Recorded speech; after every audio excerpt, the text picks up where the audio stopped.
Magandang gabi po sa lahat. Ang babasahin ko po ngayon ay makikita sa Psalms chapter 7 verse 1 to 4. In you do I take refuge. Shigayon of David, which he sang to the Lord concerning the words of Cush. Minite. O Lord my God, in you I do take refuge. Save me from all my pursuer and deliver me. Lest like a lion, they tear my soul apart, rending it in pieces with none to deliver. O Lord my God, if I have done this, if there is wrong in my hands, if I have raped my friend with evil or plundered my enemy without cause. Yun lang po rin ang Diyos. God bless. Isang mapagpalang gabi po sa ating lahat. Sa aking pagpapatuloy ng aking pagbabahagi ngayong gabi, ako po ngayon nasa ikapitong kabanata ng Aklat ng Mga Awit, talata 5 hanggang 7. Payag akong hulihin, patayin kung kailangan, iwan akong walang buhay at sa lupa'y mahandusay. O Yahuwa, bumangon ka, puksain mo ang kaaway. Ako iyong ipagtanggol sa malupit nilang kamay, gumising ka't sagipin mo. Ako ngayon ay tulungan dahil ang hangad mo'y maghari ang katarungan. Tupunin mo sa iyong piling ang lahat ng mga bansa at mula sa trono sa kaitaasan ikaw Yahuwa ang mamahala. Ito po ang salita mula sa banal na kasulatan. Lagi pong magpuri sa amang lumikha. Amen. Isang mapagpalang gabi po sa ating lahat. Ang akin pong babasahin ngayon ay mula sa libro ng Salmo chapter 7 verses 8 and 9. Kaya Panginoon ang humahatol sa lahat ng tao. Patunayan niyo sa kanila na mali ang kanilang mga paratang laban sa akin. Sapagkat alam niyo na ako'y matuwid at namumuhay ng wasto. Pigilan niyo ang kasamaang ginagawa ng mga tao at pagpalain niyo ang mga matuwid dahil kayo ay Diyos na matuwid at sinisiyasat nyo ang aming mga puso't isipan. Amen. God bless po. Magandang gabi po sa ating lahat. Ang babasahin ko po ay mula po sa Salmo chapter 7 verse 10 to 11. Kayo, O Diyos, ang nag-iingat sa akin. Iniligtas niyo ang mga namumuhay ng matuwid. Kayo ang matuwid na hukom. At sa araw-araw ay pinapakita niyo ang inyong galit sa masasama. Amen. God bless po.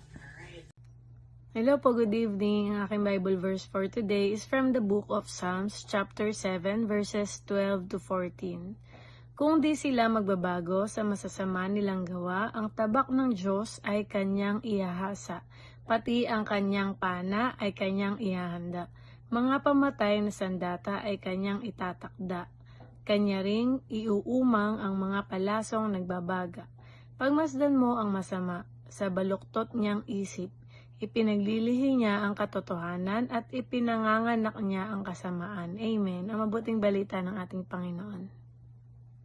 So muli po, purihin ang Panginoon sa pagkakataon na ipinagkaloob muli sa atin, na tayo ay makapagpatuloy sa devotion na ginagawa natin sa bawat araw. At tayo nga po ay nasa Psalms chapter 7.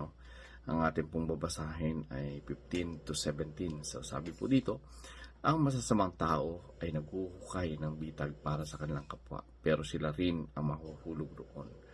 Bumabalik sa kanila ang kapahamakan na balak nila para sa iba, at sila rin ang nagdurusa sa masamang plano na ginagawa nila. Pupurihin ko ang Panginoon dahil sa kanyang katarungan. Aawit ako ng papuri sa Panginoon na kataas-taasan. So dito makikita po natin, dito sa sinasabi po dito sa 15, ang masamang tao ay naghuhukay ng bitag para sa kanilang kapwa, pero sila rin ang nahuhulog roon. So dito ipinapakita po na ang masama ay gumagawa po ng paraan na kumbaga po nagpaplano po sila para maganda ng kapahamakan, ng mga panlilinlang. So ibig sabihin talagang wala siyang ibang nais kundi ang makagawa ng hindi maganda sa kanyang kapwa. Pero dito makikita natin dito sa sinasabi dito sa 15, na sila rin yung mahuhulog doon sa kanilang ginagawa, So ibig sabihin, yung gumagawa ng masama, na nagbibitag para sa iba, ay sila rin po ang nahuhulog doon. Hindi ba kahanga-hanga, no? So dito natin makikita na talagang napakabuti ng Panginoon, no?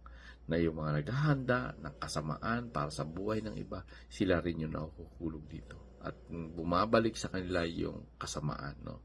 Kaya dito makikita natin napakaganda ng prinsipyo, no, na kung ano yung itinanim, no, ay siya rin yung aanihin. So talagang very familiar tayo sa mga kataga niyan. At dito makikita din natin na kailangan nating purihin yung Panginoon sapagkat siya po ay makatarungan, no? Talagang hindi siya nagpapabaya doon sa mga lumalakad ng matuwid, no?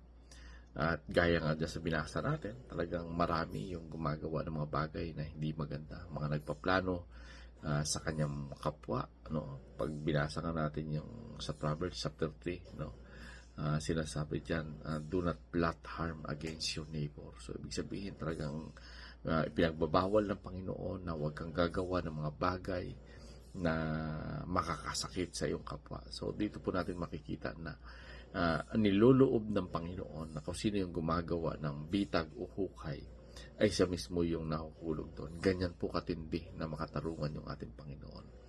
Kaya lagi po nating ipayapa yung ating kaisipan. Kung tayo ay ginagawa ng hindi maganda, ipayapa po natin sapagkat yung Panginoon ang gumaganti. At lagi po natin tatandaan, ang gumagawa ng masama at nag-aabang at gumagawa ng hukay ay sila mismo po ang mahuhulog doon. So purihin po muli ang Panginoon, and God bless everyone.